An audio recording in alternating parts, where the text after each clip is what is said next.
dans les couloirs solennels et revêtus de pierre du palais de justice du comté de Sullivan à Montello, dans l'État de New York, l'agent Richard Gregory Miles arpentait d'un pas rapide le long couloir menant à la salle d'audience B. Sa posture était rigide, son impatience à peine contenue sous l'uniforme bleu impeccable qui avait été sa seconde peau pendant plus de 15 ans.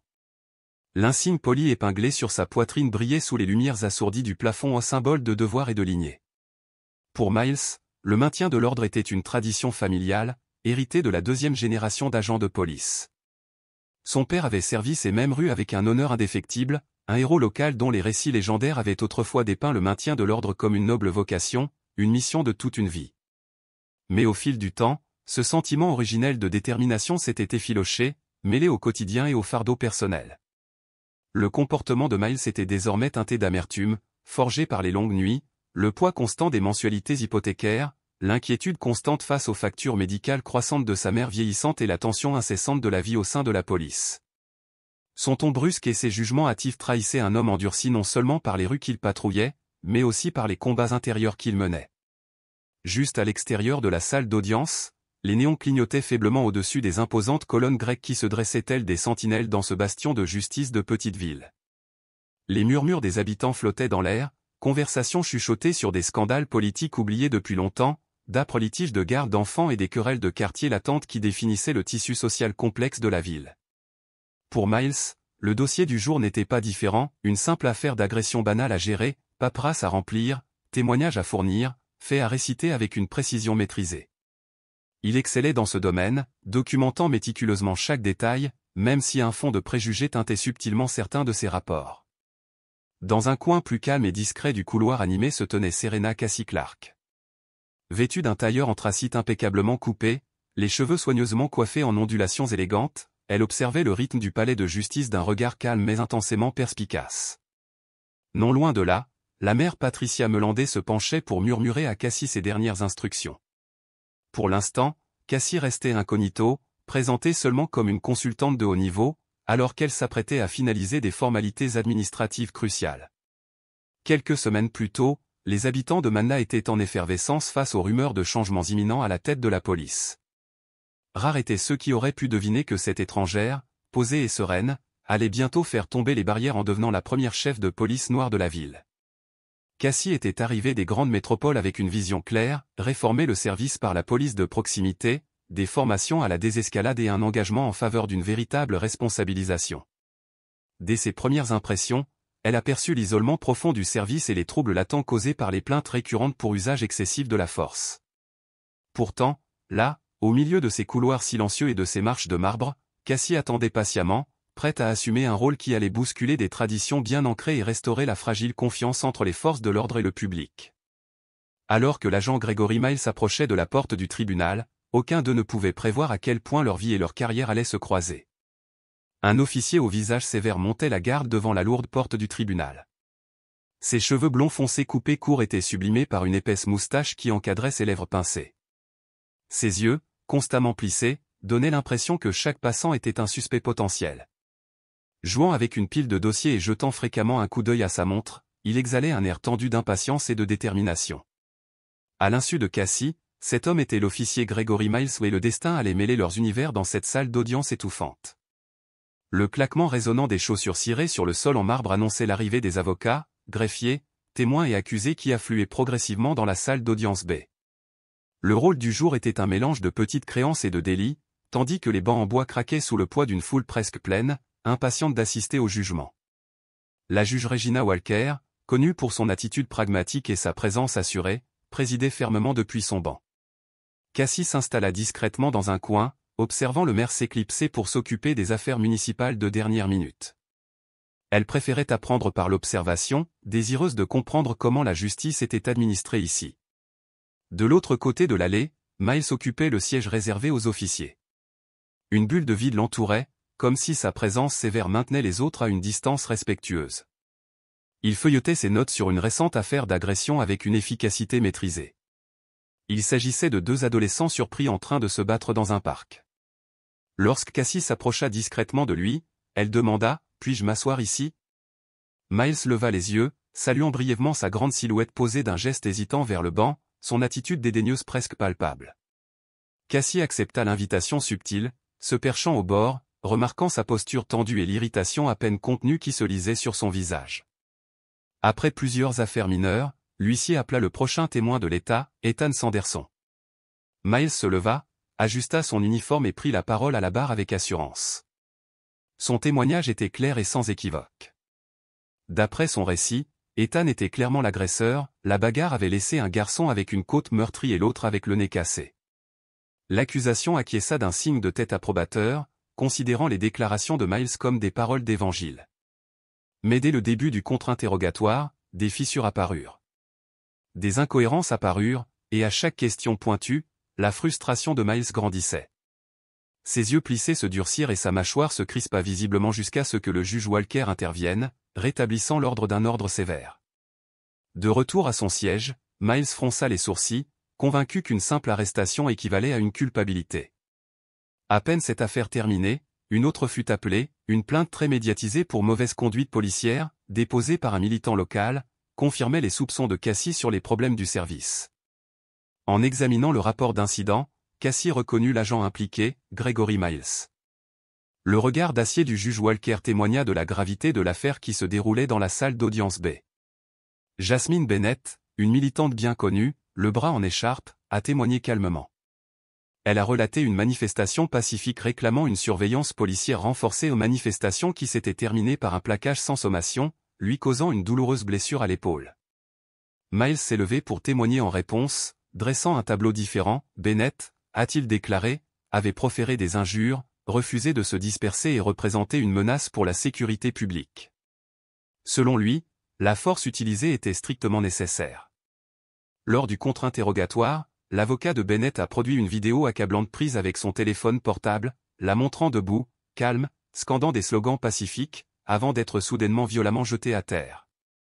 Miles a contesté la vidéo, arguant que l'angle de prise de vue était trompeur et affirmant qu'elle l'avait attaqué en premier des allégations que la vidéo ne corroborait pas. Le juge a demandé une brève suspension d'audience pour visionner l'enregistrement. Dans le couloir bondé, des murmures de soutien à Bennett parvenaient parmi ses alliés, tandis que le regard de Miles brûlait d'une frustration et d'une amertume croissante.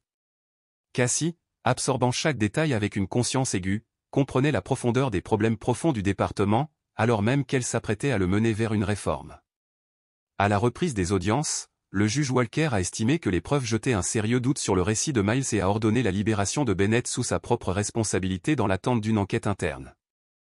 Bennett a poussé un soupir de soulagement, tandis que Miles marmonnait une remarque amère.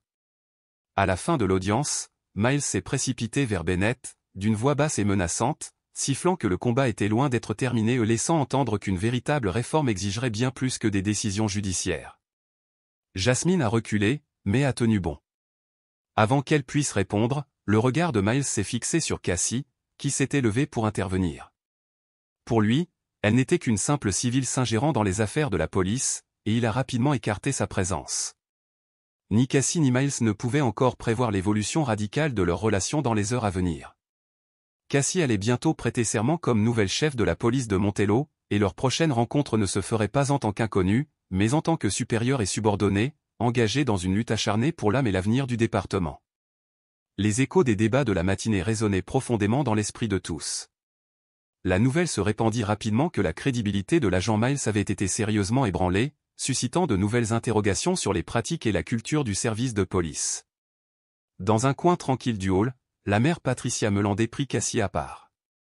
Cette audience a semé la zizanie, a remarqué la mère d'un ton sérieux, soulignant les contradictions flagrantes entre le témoignage de Miles et les preuves vidéo. Il y a déjà eu des plaintes à son sujet, mais aucune n'a été retenue jusqu'à présent. Elle a rappelé à Cassie que le conseil municipal et elle-même soutenaient pleinement les réformes qu'elle s'apprêtait à mettre en œuvre. L'annonce officielle de la nomination de Cassie était prévue pour l'après-midi à l'hôtel de ville. En attendant, le maire conseilla à Cassie de rester discrète. Dehors, sur les marches du palais de justice, Cassie marqua une pause, réfléchissant à la colère latente de Gregory Miles et se demandant comment elle comblerait le fossé qui les séparait une fois qu'elle aurait pris les rênes. Pendant ce temps, dans un couloir voisin, Miles sortit en trombe du bâtiment, la confrontation au tribunal se rejouant sans cesse dans son esprit.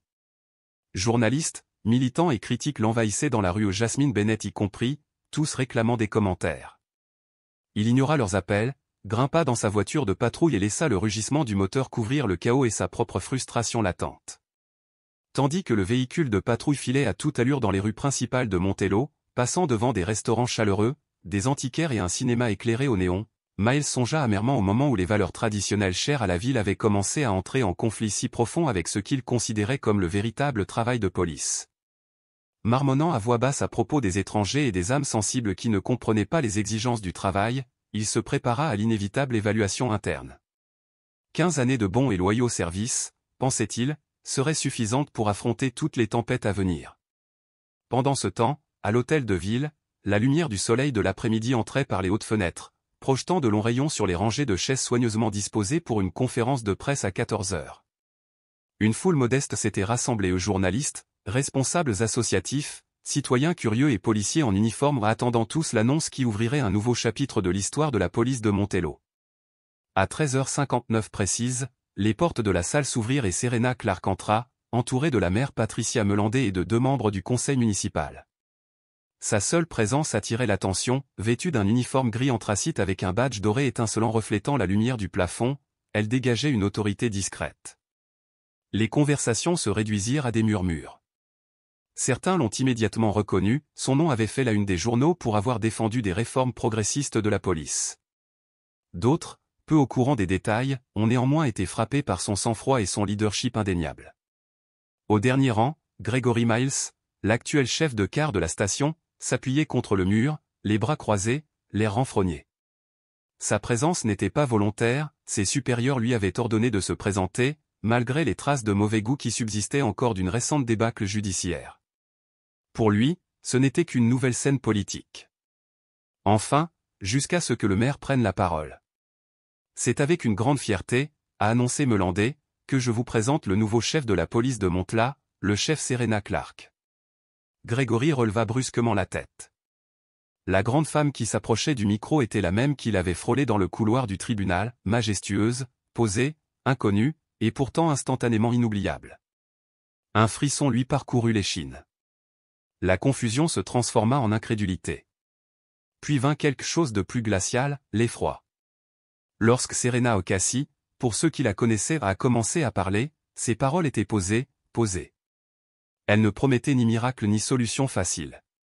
Au contraire, elle faisait un vœu solennel, protéger chaque résident équitablement, rétablir la confiance entre les policiers et les citoyens, et exiger la transparence, notamment en cas d'usage de la force. Sa voix portait avec une force tranquille, et lorsque la séance fut ouverte aux questions, les applaudissements furent vifs et soutenus. Puis quelqu'un s'enquit de l'enquête interne en cours concernant Gregory Miles. Sans hésiter, Cassie répondit. Le ministère coopérera pleinement au processus d'examen, a-t-elle déclaré. La transparence n'est pas une option, c'est une obligation. Toutes les têtes dans la salle se tournèrent. Gregory sentit la chaleur lui monter au cou tandis que ses yeux se posaient sur lui comme des aiguilles acérées.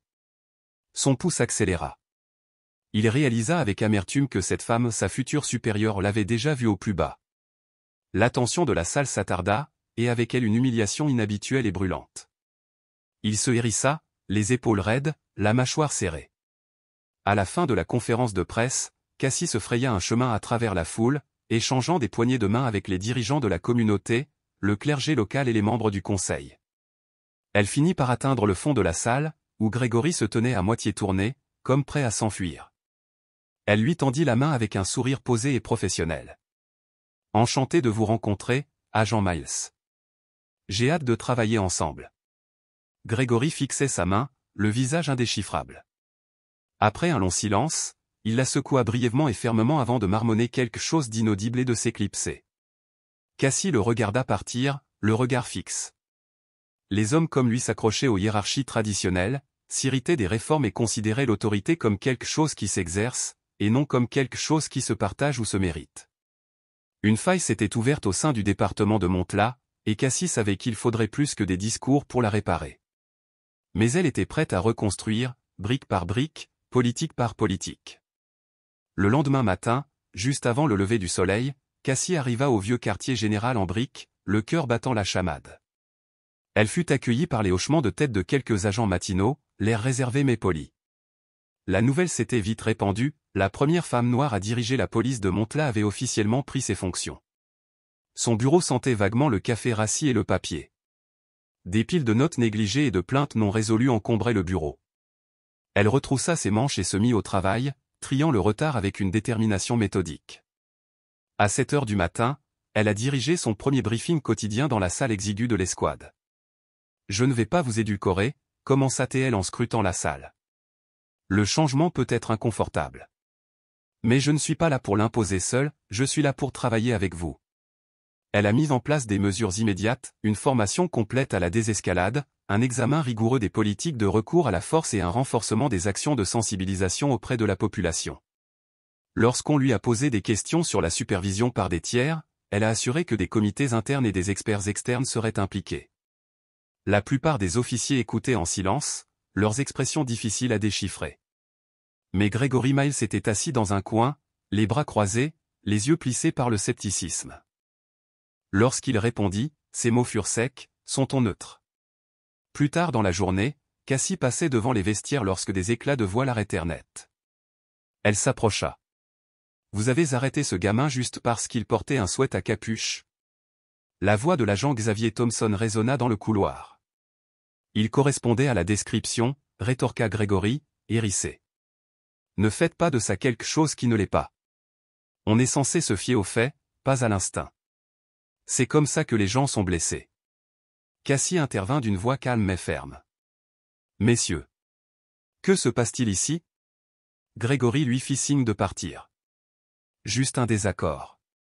En cas de conflit tactique entre agents, je veux que tout soit clair. Dans ce service, nous abordons les problèmes de front. » Gregory marmonna quelque chose à propos de la discrétion des officiers, tandis que Xavier rétorqua avec la nécessité d'un protocole et d'une police impartiale. « Des procédures existent pour la sécurité de tout », a déclaré Cassie d'une voix basse mais résolue. « Cela inclut le public. Nous ne tolérons aucun contrôle basé sur des suppositions. Nous interagissons avec respect, toujours. » Gregory ricana. « Certains d'entre nous veulent encore rentrer vivants. On n'a pas le temps de surveiller les suspects. » Le silence régna dans le couloir. Xavier serra les dents. Cassie prit une inspiration. « Agent Miles, je veux un rapport complet. Expliquez-moi précisément pourquoi vous l'avez jugé suspect et comment l'interpellation a été gérée.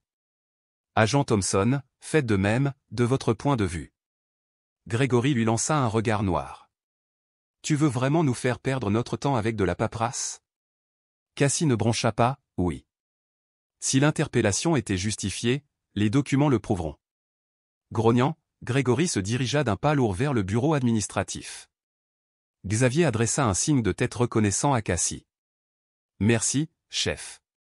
J'en ai assez que ce soit la norme. »« Je vous entends, » répondit-elle doucement. « On va réparer ça, pièce par pièce. » De retour à son bureau, le poids de la tâche à accomplir s'alourdissait. Mais sa détermination aussi. Des semaines plus tard, une enquête interne accélérée a révélé des incohérences troublantes dans les rapports de Gregory Miles. Les témoignages et les images filmées par téléphone portable ont dressé un tableau différent, plus conforme à la version des faits de Xavier. Le conseil municipal a convoqué une audience officielle au tribunal du comté de Sullivan. Dehors, des manifestants brandissaient des pancartes exigeant des comptes. Le matin de l'audience, Gregory est arrivé en uniforme, les épaules carrées, la mâchoire serrée. Il a affirmé n'avoir rien fait de mal. Mais la vérité ne lui appartenait plus. La ville et le département observaient. Jasmine Bennett était assise en silence à côté de son avocat tandis que les écrans de la salle d'audience s'allumaient, diffusant les images granuleuses mais irréfutables de l'agent Gregory Miles l'attaquant sans sommation. Des exclamations de surprise parcoururent la salle d'audience. L'accusation présenta les preuves avec une précision sereine, laissant les images parler d'elles-mêmes. L'avocat de Gregory s'appuyait sur l'argument d'une menace perçue, mais le poids des preuves visuelles jetait une ombre sur cette affirmation. Le juge Walker, inflexible, insista auprès de Gregory sur les contradictions flagrantes entre son rapport officiel et les images enregistrées. Il hésita. Sa défense se résuma à de vagues affirmations, l'angle de prise de vue était trompeur, Jasmine avait proféré des menaces, bien qu'aucun autre témoin ne puisse le confirmer. Sa voix trahissait un passage de la défensive au désespoir. Jasmine prit ensuite la parole. Ses paroles étaient calmes mais dévastatrices. Elle parla de peur, de dignité arrachée en quelques secondes et de la confiance brisée non seulement envers un policier, mais envers l'institution qu'il représentait. Le silence se fit dans la salle d'audience. Grégory resta figé, la mâchoire serrée, mais une lueur brilla dans son regard, était-ce le regret ou l'orgueil qui refusait de se briser? Après la pause de l'audience, la juge Walker a ajourné l'audience. Sa décision, a-t-elle précisé, serait rendue la semaine suivante. À l'extérieur du palais de justice, la scène était chaotique. Les journalistes se pressaient comme des abeilles. Grégory les dépassa, tête baissée, jusqu'à ce qu'une voix douce l'interpelle. « Officier Miles. » Cassie Clark, la chef de la police, se tenait au bord de la foule. Son ton était égal, mais ferme. « C'est difficile pour nous tous. Mais nous avons le devoir de suivre l'épreuve. » Grégory lança un regard noir, la voix aiguë. « Tu aimerais me voir virer, n'est-ce pas ?» Cassie secoua lentement la tête. « Je n'agis pas par préjugé personnel. Seulement en cas de faute avérée. Ma responsabilité est envers la loi et la communauté. » Son visage était déformé par l'amertume. « On ne sait pas ce que c'est là-bas. On ne voit pas la crasse dans laquelle on vit tous les jours. » Cassie n'a pas bronché. « J'ai connu ces rues, monsieur l'agent. J'ai affronté le chaos, la pression. Mais ce n'est pas la crasse qui nous définit. C'est notre capacité à la surmonter qui nous définit. » L'espace d'une seconde, son masque se fissura. Puis son expression se durcit à nouveau. Il fit demi-tour, monta dans sa voiture et démarra. Cassie resta immobile, le souvenir de ses propres erreurs de jeunesse résonnant dans son esprit, des jugements instantanés suivis du courage d'admettre ses torts. Elle avait grandi grâce à la responsabilité. Mais le refus de Grégory de s'introspecter risquait de le ruiner. Le jour du jugement, le palais de justice du comté de Sullivan débordait d'impatience.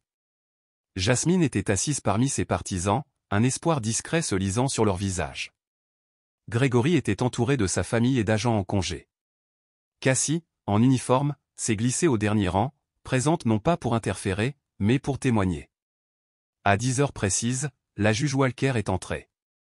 Sa décision était claire, réfléchie et sans compromis. Les preuves étaient concluantes, Grégory Miles avait fait usage d'une force injustifiée et violé plusieurs protocoles. Le tribunal a recommandé des sanctions disciplinaires pouvant aller jusqu'au licenciement et a transmis l'affaire au procureur de district pour d'éventuelles accusations liées à la falsification de documents. Un silence s'installa comme une brume. Jasmine se couvrit la bouche, des larmes ruisselant ou des larmes non seulement de douleur, mais aussi de vengeance tant attendue. Grégory regarda droit devant lui, stupéfait. Dehors, les journalistes affluèrent à nouveau. Cassie se faufila entre eux pour retrouver Jasmine. « Il y a encore un long chemin à parcourir, » lui dit-elle doucement, mais le changement a commencé. Alors qu'elle se retournait pour partir, elle vit Grégory seul sur les marches du palais de justice, fixant d'un air absent les pancartes de protestation portant son nom. « Besoin d'un retour au poste, officier Miles ?» demanda-t-elle doucement. Sa voix n'était qu'un murmure. « Je suppose que je ne serai plus officier très longtemps. » Dans ses yeux, Cassie voyait un homme assister à l'effondrement de tout ce sur quoi il avait construit son identité. « Tout ce à quoi je m'accrochais, ça m'échappe » murmura Grégory. Cassie hésita, puis parla avec une conviction tranquille. « Cela pourrait être un tournant pour vous. Si vous êtes prêt à faire une introspection. » Mais il lui fit signe de s'en aller. « Regardez à l'intérieur de quoi. J'ai donné 15 ans à ce système, et dès que quelqu'un m'enregistre, il me tourne le dos. J'aurais dû m'attendre à ça. » Cassie hocha la tête. Oui, le système évolue. Et il le fallait. Il la regarda un long moment, les yeux emplis d'amertume, puis s'éloigna, englouti par la foule. Le cœur de Cassie était lourd. Elle croyait à la rédemption, mais elle savait que certains moments laissent des cicatrices irréparables.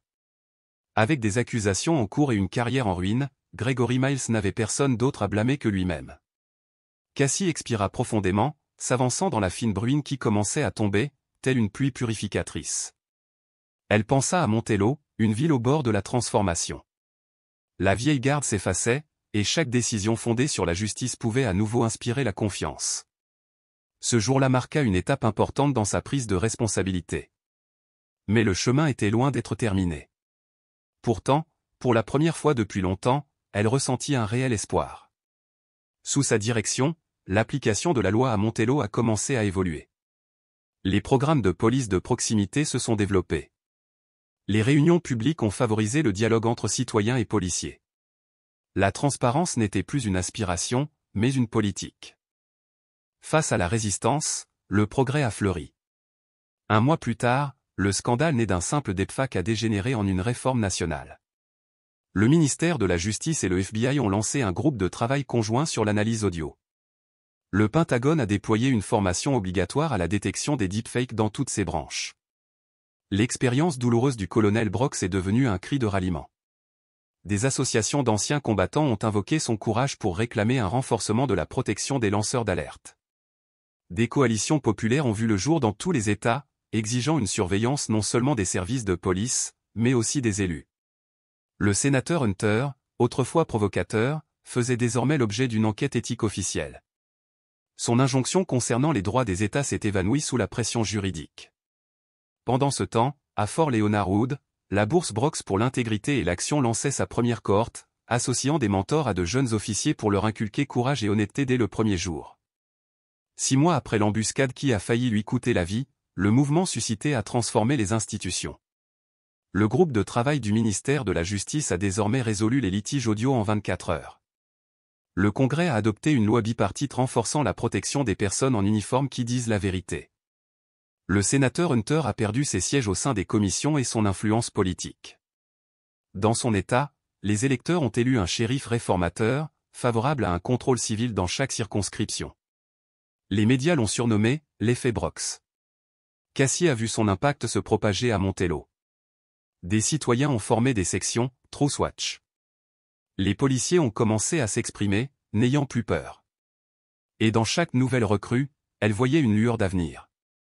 Au printemps, le colonel Brox se tenait en uniforme complet devant un public nombreux de dirigeants militaires et civils. La justice n'est pas une victoire d'un seul coup, a-t-elle déclaré. C'est une promesse quotidienne, défendre la vérité et ceux qui ne le peuvent pas. Sous un tonnerre d'applaudissements, elle regarda au loin et vit une nation s'éveiller. Le chemin à parcourir restait escarpé, mais désormais, il était parcouru ensemble. Cette histoire nous rappelle qu'il ne faut jamais rester silencieux face à l'injustice. Le changement commence par le courage et se développe grâce à la détermination collective. Et toi? Selon vous, quel est le plus grand obstacle à l'élimination du racisme? Quand pensez-vous que l'égalité véritable sera atteinte, et comment? Partagez vos réflexions et rejoignez le mouvement pour un avenir juste et inclusif. Avertissement, cette histoire est entièrement fictive. Tous les personnages et événements sont des créations de l'auteur et ne visent pas à faire référence à une personne réelle ni à la critiquer. Elle vise à susciter une réflexion sur la justice, la responsabilité et la dignité que nous méritons tous.